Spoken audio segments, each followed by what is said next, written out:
Olá, bem-vindo ao Leitura Fílmica. Estamos aqui para entrevistar o diretor Philippe Legay, de Intruso no Porão, que faz parte da programação do festival Varilux de cinema francês. Vamos lá. Il y a une émotion que je cherche à donner au spectateur, et l'émotion elle est liée à l'univers de la cave. Quand on va dans une cave, souvent dans la cave on met des objets qu'on n'utilise plus, des vieux livres, des vieux vêtements, une chaise qu'on peut casser, mais on ne veut pas la jeter, on s'est dit un jour on va s'en servir. On croit que ces objets vont servir.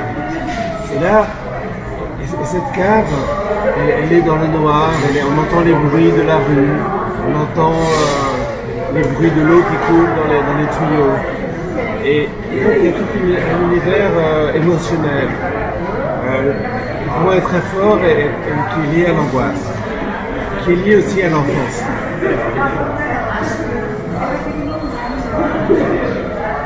Tem uma base histórica, claro, e a ideia é de despertar no público uma emoção, né? Uma emoção muito ligada a esse porão, ao universo do porão, né? Claro, uma angústia, mas também o porão, o francês usa muito o porão para guardar objetos que não se usa mais, né? Às vezes livros velhos, roupas velhas, uma cadeira meio quebrada. A gente acha que um dia pode servir, quem sabe? E também é um lugar escuro, onde se ouve o barulho da rua, o barulho da água nos canos, né? Então, tem toda essa atmosfera que é muito boa. Existe uma questão que na trama tem essa questão de você vender, né, no lugar. O porão, pelo que eu entendi, vai ser vendido e existe um negócio, um business nessa relação. E que traz uma situação que não consegue ser desfeita por vias legais. Um conflito é esse, né? Por trás essa perturbação, esse pesadelo, como é dito, e ele não consegue se desfazer desse negócio pelas vias legais, por exemplo. Então eu queria que você falasse um pouco sobre isso, como a gente às vezes não consegue se desfazer de coisas que estão ali latentes, até possíveis que existam leis que existam para quebrar isso, mas a gente não consegue. Então... Oui, justement sur l'idée de la faire, c'est-à-dire qu'ils ont vendu leur cave à quelqu'un et après ils n'arrivent plus même par la loi à revenir en arrière. Donc il y a des choses dans la vie dont on peut se défaire. C'est un peu le cauchemar est là aussi. Qu'est-ce que vous pouvez dire sur ça? En fait, l'histoire paraît folle et absurde et presque irréaliste, mais elle a réellement eu lieu. Et il a fallu 3 ans pour arriver à casser la vente, parce que le personnage habitait le lieu. Et on n'a pas le droit d'habiter dans sa cave. Mais c'est la raison pour laquelle ils ont réussi à le chasser. Parce que sinon, en fait, si vous voulez acheter ce portable, on va dire 100 €, et je dis oui, c'est fait. On ne peut plus revenir en arrière. Même s'il n'y a pas de papier, même rien. Donc, c'est cette connaissance du personnage de François Cluzet, il sait ça. Il sait que la loi est pour lui. Então, essa história parece louca, parece absurda e irrealista, mas é uma história que realmente aconteceu, né? Com um casal de amigos deles, e que demoraram 3 anos para conseguir quebrar a venda, né? Porque realmente eles acabaram conseguindo, porque tem uma lei que diz que não se pode morar no porão, mas também se você compra um lugar, você pode usufruir. Então ficou essas questões de lei, né? Por exemplo, você compra um celular, você vendeu, está vendido, você não pode recuperar. Então o François Cluzet, a personagem dele, esse intruso, ele sabe das leis, ele sabe o que pode acontecer, então ele manipula os outros dessa forma.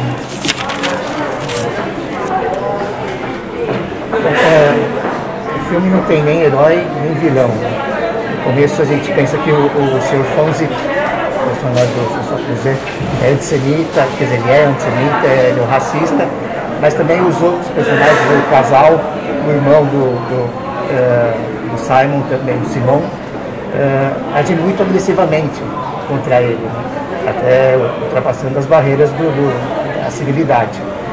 Então parece que a trama vai além de uma discussão política, de uma crítica à extrema-direita, ou ao contrário, contra os opositores da extrema-direita, porque não tem nem herói nem vilão aí no filme, né? E a intenção do filme é realmente, qual seria? Combater a intolerância, então? Il a la sensation en voyant le film qu'il n'y a ni héros ni vraiment de méchants. Malgré tout, même s'il est antisémite, il a une part d'humanité. Et il trouve aussi que le couple réagit d'une façon très agressive et très violente et qui dépasse les frontières de la civilité avec son frère. Donc, est-ce qu'on peut dire que plus que ça va encore plus loin que simplement de la politique, qu'une critique à l'extrême droite, ça serait plutôt à l'intolérance sous toutes ses formes? Parce qu'eux aussi sont intolérants d'une certaine façon, ou pas? Ça me trouble ce que vous dites. É perturbador o que você diz. Parce que pour moi, la famille qui porte cette histoire, qui a eu un grand-oncle qui a été déporté à Auschwitz, vit de manière terrible cette présence de l'intrus. Pour moi, il y a clairement... Leur violence, pour moi, est totalement justifiée parce qu'ils sont dans un cauchemar. Ils se rendent compte que leur histoire est niée. Que cet oncle qui est mort dans les camps, au fond, quelqu'un vient de dire, mais il n'y a pas eu les camps. Et donc, la présence de l'homme de la cave, elle est terrible parce qu'on touche le fondement même de la vérité et de la croyance. Ce qui est de bizarre, c'est que ce qui est de complexe, c'est que l'homme de la cave, le personnage de François Cluzet, il n'agit pas, il ne tue pas le chat de la famille, il ne viole pas la fille, il ne fait pas de violence concrète, mais il détruit la raison. Il est comme un poison. Et c'est cette violence qui rend cette famille perdue, qui fait que même entre eux, ils vont se découvrir ennemis. Le couple, je continuerai après. Ok. É muito perturbador o que você falou, porque no caso dessa família, eles têm um tio-avô que foi deportado em Auschwitz. Então, no entender dele, a violência que você comentou está totalmente justificado, porque para uma família dessa é um pesadelo perceber que a própria história deles é negada, né? Eles falam, quer dizer, o tio-avô foi para um campo e eles falam que não teve campo, né? Então essa presença dele é terrível, porque ele está destruindo a base da verdade, né? A crença deles, né? E o que é estranho e complexo também é que o Cluzet, em nenhum momento ele tem violência física, ele não mata o gato, ele não estupra a menina, né? A violência concreta é outra, ele destrói a razão deles, ele é como um veneno, e inclusive depois ele vai criando caos entre os próprios, entre o casal, né, com os irmãos, as brigas dele, eles se descobrem inimigos por causa dele. Et pour finir, le personnage du père de famille, le personnage de Jérémy Régnier, il voit trois avocats. Il croit à la loi. Il a une démarche de la loi. Et il croit en la notion de démocratie, en dialogue. Il est profondément républicain. Mais quand il comprend que sa fille de 16 ans se met à écouter le discours de l'autre, et que peu à peu elle prend la défense de l'intrus, tout à coup, là, il devient fou. Sa raison et sa philosophie, disons, humaniste, se détruit. Et c'est comme ça qu'il y a la confrontation finale. Mais cette confrontation aussi, elle nous montre le vrai visage du personnage de Cluzet. Pourquoi il agit, pourquoi il est là, qu'est-ce qu'il veut vraiment.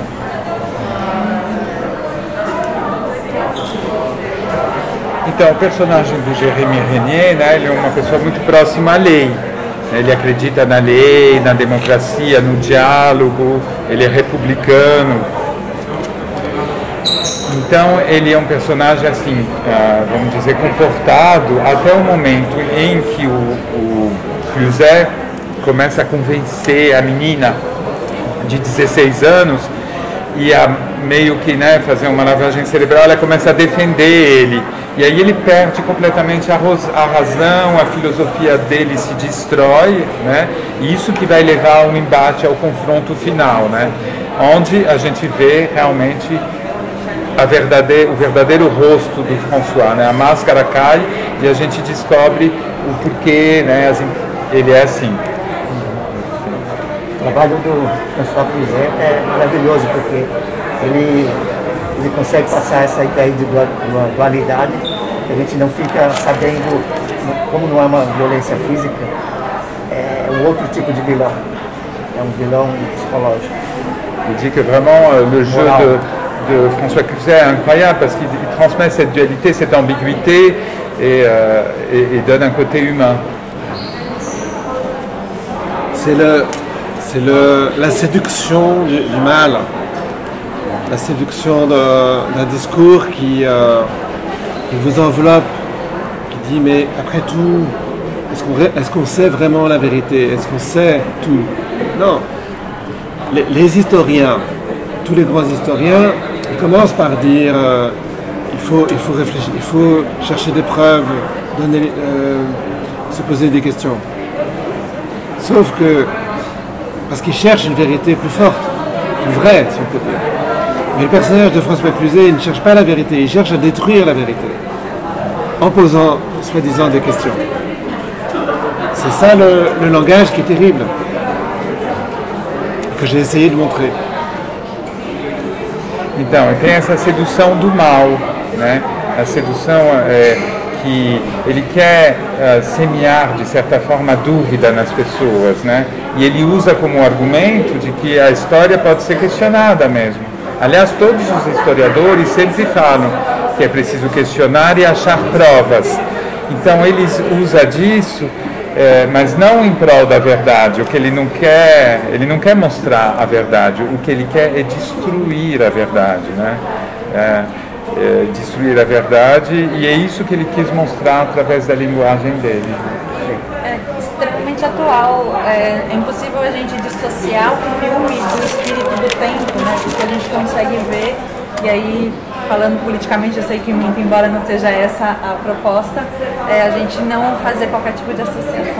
C'est impossible qu'on puisse pas associer à notre actualité présente. Tout à fait. Oui, parce que c'est vrai qu'aujourd'hui, les complotistes, ils disent il y a eu le 11 novembre, par exemple. Mais est-ce qu'on sait vraiment ce qui s'est passé le 11 novembre? Peut-être que c'est les Américains qui ont détruit les tours. Mais pas, pourquoi pas? Et il y a aussi une autre idée qui dit, vous avez remarqué, le 11 septembre, il n'y avait pas de juifs dans les tours. C'est un mensonge. Mais voilà, alors on dit, mais pourquoi? Etc., etc. Le vaccin. Et est-ce qu'on sait vraiment si le vaccin marche ou pas? Et donc c'est le plus grand Trump, par exemple, il a ouvert un site, Truth. Et c'est le plus grand menteur. Aucun président au monde n'a menti plus que Trump. Il faisait 25 mensonges par jour. Então, realmente, atualmente, politicamente, a gente pode fazer muitas paralelos, né? Inclusive por os complotistas do 11 de novembro, que falam, às vezes os próprios americanos jogaram as bombas, E tem até um cara que diz que não tinha judeus nas torres. Imagina, que óbvio que tinha, né? Aí a coisa das vacinas, tem um site que chama Trus, e o Trump tem esse site onde que ele só fala a verdade. Na verdade ele fazia 25 mentiras por dia. Infelizmente vamos ter que terminar, porque tem já uma outra pessoa. Mas foi ótimo. Obrigada. Obrigado. Merci. Obrigado.